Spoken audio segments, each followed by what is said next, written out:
वीरपुर राज्य में जंग बहादुर नाम का राजा था, जो दिखने में बहुत दुबला पतला था। उसके दुबलेपन का कोई मजाक ना उड़ा सके, इसीलिए वो हर व्यक्ति के शरीर की बनावट पर हंसता रहता था। एक दिन एक ब्राह्मण राजा के महल में आते हैं। कैसे हो राजन? प्रणाम ब्राह्मण देव। हम तुम्हें वेदों का कुछ ज्ञान देने आए हैं। इस ज्ञान को पाने के बाद तुम्हारे राज्य में सब मंगल होगा। ब्राह्मण का हिलता हुआ पेट देखकर राजा जोर जोर से हंसने लगता है।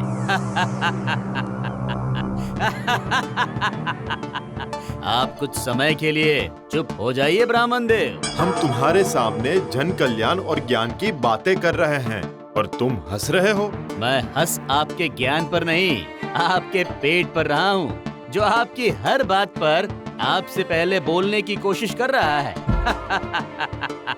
आपको सदैव इसको कपड़े से ढक कर रखना चाहिए।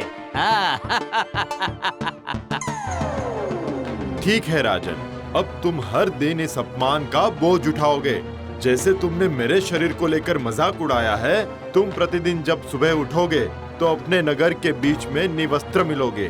तुम संसार के किसी भी कोने में जाकर पूरे वस्त्र पहनकर सोना, लेकिन उठोगे नगर के बीच में ही, वो भी निवस्त्र। अब हम जा रहे हैं राजन। ब्राह्मण राजा को श्राप देकर वहाँ से चले जाते हैं। मंत्री राजा से बोलता है, महाराज, ये तो आपको श्राप देकर चले गए, अब क्या होगा? सब पुरानी बातें हैं मंत्री, अब ऐसे श्राप देने से कुछ नहीं होता। चिंता मत करो और हमारे भोजन का प्रबंध कराया जाए।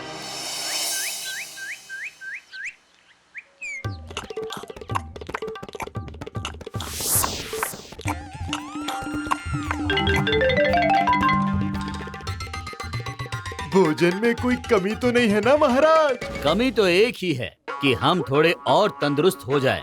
तुम्हारा भोजन हमारे शरीर को लगता ही नहीं है। देखने से तो लगता है ये भोजन तुम्हारे शरीर को ज्यादा लगता है। खा खा कर डबल हो गए हो। जी महाराज।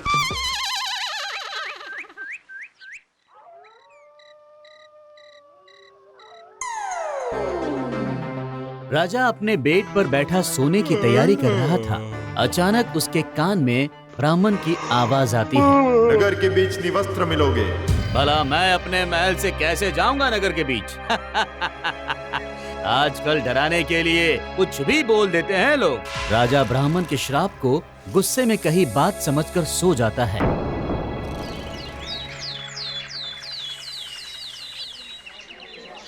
अगले दिन सुबह नगर में भीड़ लगी थी। निर्वस्त्र राजा जमीन पर लेटा है। सभी लोगों ने उसे घेरा हुआ है।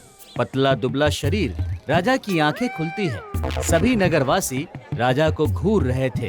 कौन हो तुम और मेरे महल में कैसे आए? सिपाहियों, सिपाहियों, कहाँ मर गए सब? राजा जब अपने चारों तरफ देखता है, उसे मालूम पड़ता है कि वो महल नहीं, नगर के बीच में है।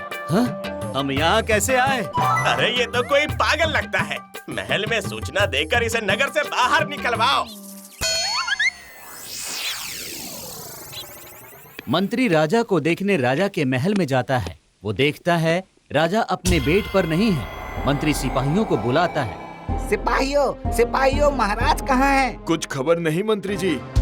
मंत्री जी, एक पागल ने नगर में हंगामा किया हुआ है। उसको पकड़कर लाकर कारागार में डाल दो। ठीक है मंत्री जी। मंत्री देखता है दो सिपाही एक निर्वस्त्र आदमी को, जो राजा है, लटका कर ला रहे थे। वो चिल्लाता हुआ राजमहल में आ रहा है। छोड़ दो मुझे, एक एक को फांसी पर लटका दूंगा मैं। मंत्री उसे कोई पागल समझकर कारागार में डालने का आदेश दे देता है। कौन है ये पागल? डाल दो कारागार में। मूर्ख दिखाई नहीं दे रहा? तुम सबको फांसी दूंगा। मुझसे बदसलूकी। महाराज, आप वो भी इस हाल में? भूल गया उस ब्राह्मण देव का श्राप? सच हो गया मूर्ख। मैं नगर के बीच नंगे बदन गधे की तरह सो रहा था। छोड़ दो महाराज को मूर्खो। महाराज, आप चलकर अपनी हालत सुधार लीजिए। हमारा बहुत मजाक बनाया लोगों ने मंत्री। नगर के लोग हमें पागल समझ रहे थे।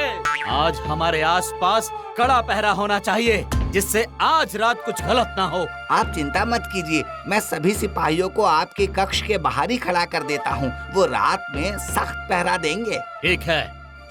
मंत्री के जाने के बाद राजा सोने की तैयारी करता है और बाहर पहरा दे रहे सिपाहियों के भरोसे चादर तानकर सो जाता है।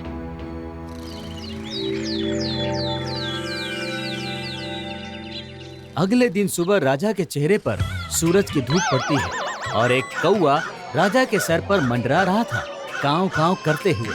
फिर से राजा निर्वस्त्र लेटा हुआ है नगर की जमीन पर। सभी लोग राजा को घेर लेते हैं। ये पागल फिर से आ गया। कल ही तो इसे बंदी बनवाया था। रास्ता दो, सब हटो, रास्ता दो। महाराज की जय हो। आप यहाँ हो, हम पूरा नगर देखा है। मूर्खो, क्या मेरे यहाँ आने से पहले नहीं आ सकते थे? ये तो महाराज है, हमारे राजा। महल छोड़कर ये यहाँ जमीन पर क्यों सोने आते हैं? अपने राजा की हिफाजत नहीं कर सकते तुम सब मिलकर, तो क्या काम तुम्हारा? महाराज, आपके कक्ष के बाहर कड़ा पहरा था। चुप करो मूर्ख। अगर पहरा होता तो क्या हम जा पाते वहाँ भिखारियों की तरह नगर की जमीन पर सोने? सिर्फ तुम्हारे कारण नगर में हमारा कोई सम्मान नहीं बचा।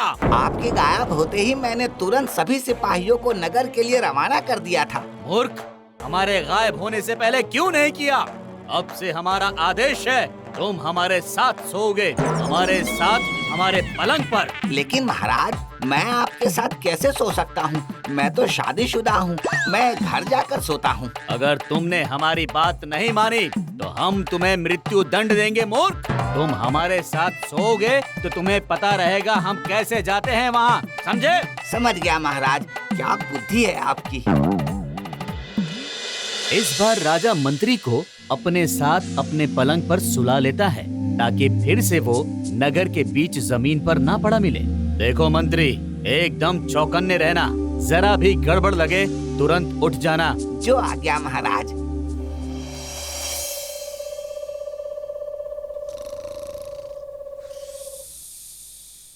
महाराज तो सो गए, मुझे भी जोरों की नींद आ रही है। नहीं, अगर सो गया और महाराज चले गए तो हाँ, मैं इनका हाथ पकड़ लेता हूँ।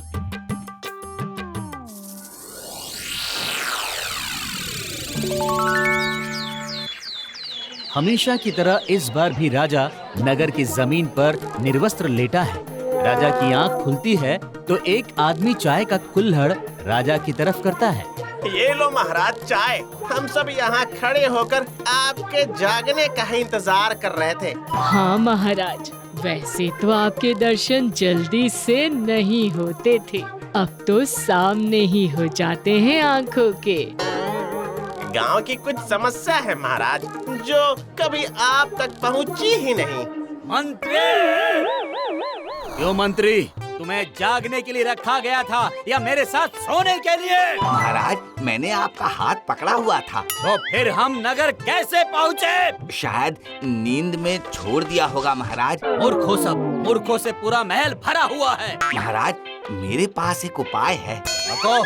आज रात हम आपको आपके पलंग के साथ लोहे की मोटी मोटी जंजीरों से बांध देते हैं, ताकि जब आप जाने लगोगे वो जंजीर आपको पलंग से बांधे रखेगी। रात होने से पहले इस कार्य को कराओ।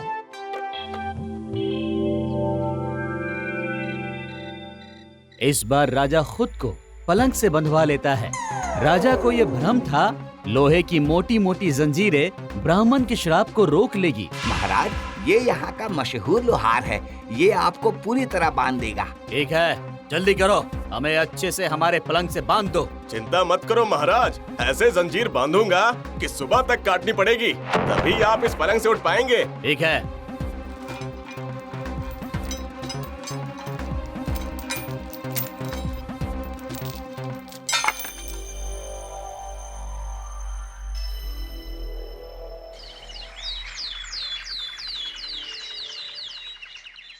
अगली सुबह राजा अपने पलंग से बंधा बिना कपड़ों के नगर के बीच में है।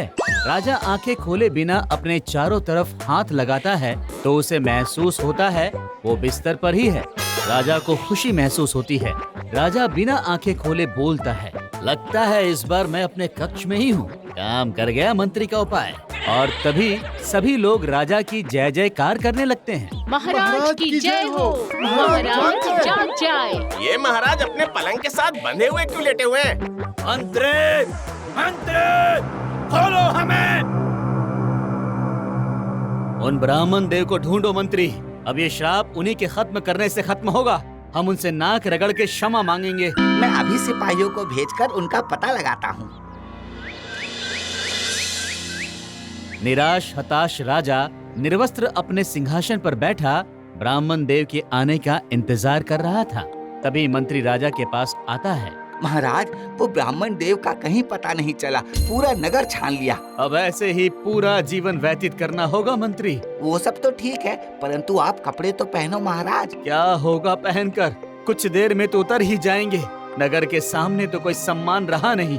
उनका राजा जमीन पर निर्वस्त्र ऐसे पड़ा रहता है जैसे कोई आवारा पशु। सब ठीक हो जाएगा महाराज, कोई और उपाय करते हैं। तुम मुझे महल के साथ बांध दोगे तब भी मैं नगर की सड़क पर ही पड़ा मिलूंगा। महल के साथ मंत्री, जाओ यहाँ से सब, हमें समझने का समय दो। अकेला राजा अपने किए पर पछता रहा था। इस श्राप से मुक्ति केवल ब्राह्मण देव ही दिला सकते हैं, लेकिन वो तो राज्य छोड़कर जा चुके हैं। अब क्या होगा?